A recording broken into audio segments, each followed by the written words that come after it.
Hello YouTube, back with the next My Little Pony review, and today I'm reviewing the Flutter Ponies from G1. Now of course, as we have already seen, I kind of already went through some details on them earlier from when they appeared, both in the movie and in the first 10 episodes of the TV show. They've proven to be somewhat powerful, but at the same time, they have major vulnerabilities. If their wings cannot, if they can't, the wings I think will mostly help power them, give them their ability to take down threats, as shown with the Smooths, of course.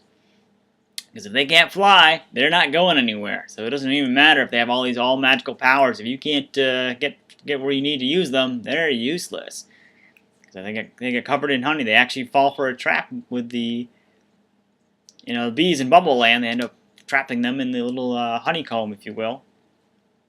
Just as they planned they would. Of course, the problem is what ends up hurting them further is the fact that they had the very weapon they came after. The bees in Bubbleland were after. The Sunstone actually ends up making things worse. Cause that's where they get the honey all over them. They can't fly and can't do anything. But even then, despite being stubborn to start with in the movie, where there's like, nope, we're not helping you. For whatever reason, I don't think it's ever explained why they're so stubborn to help me, because they're just not around other ponies in general. But they proved that even despite the fact that the bees in Bubbleland were basically targeting them. Not all of them were directly targeting them.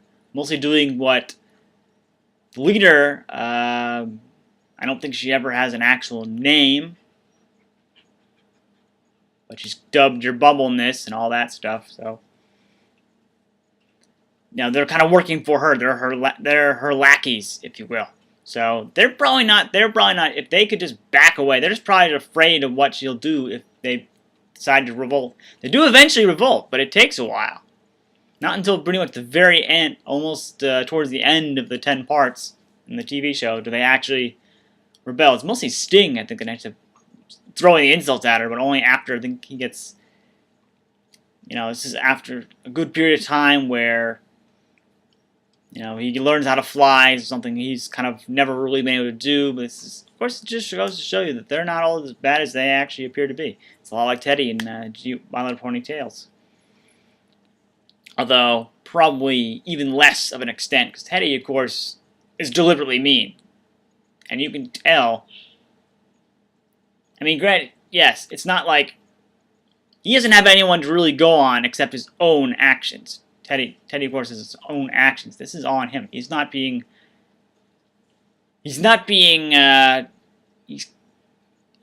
no one else telling him to do that. That's his own, own persona.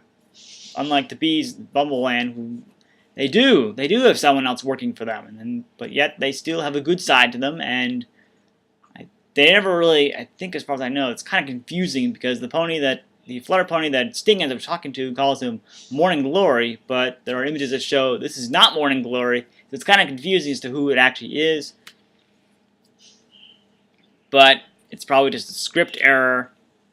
But whoever this Flutter Pony is, obviously she sees the good in Sting and she helps him out, get him to fly, and he's like, has a little change of heart here and there. So it's kind of weird seeing them act that way, though. But it's good seeing that the Flutter Ponies are not the arrogant jerks they kind of made out to be, at least initially with the movie. But even then, they turned around, and they kind of maintained it. And then they found themselves in trouble, and eventually got out. But I think it actually had a little... 10 parts is a long time to be trapped there. I think they were trapped for about 7 or 8 of those parts before formulating a plan to actually get out of there. But yeah, I'd say they're pretty decent characters. Of course, they're not overpowered, so you can't call them Mary Sue's. They're not that strong. Although I think arguably Mary Sue is probably one of the dumbest names I've ever heard. It doesn't really make sense.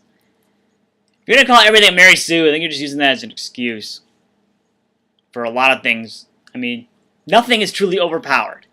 It may seem that way, sure, but let's face it. I mean, the ponies have shown that just because they can fight, they can take on threats, they're still heavily vulnerable. They're not the all-powering. Even the main 6 have vulnerabilities, so you can't call them Mary Sue's either. They're not complete. They need to be together, or they can't do anything. So calling an alicorn over a Mary Sue just because it's an alicorn is just stupid logic. It's like, why are you wasting? You're not getting anything out of it by calling it a Mary Sue. You're just using that as an excuse. Like, oh, you don't like that character. You're gonna just call it a Mary Sue. Just like every other label people apply these days. At least the Flutter Ponies are not as arrogant as that. They're not gonna. They don't give random labels to things they don't like. So yeah, that's my review on the Flutter Ponies. Thanks for watching.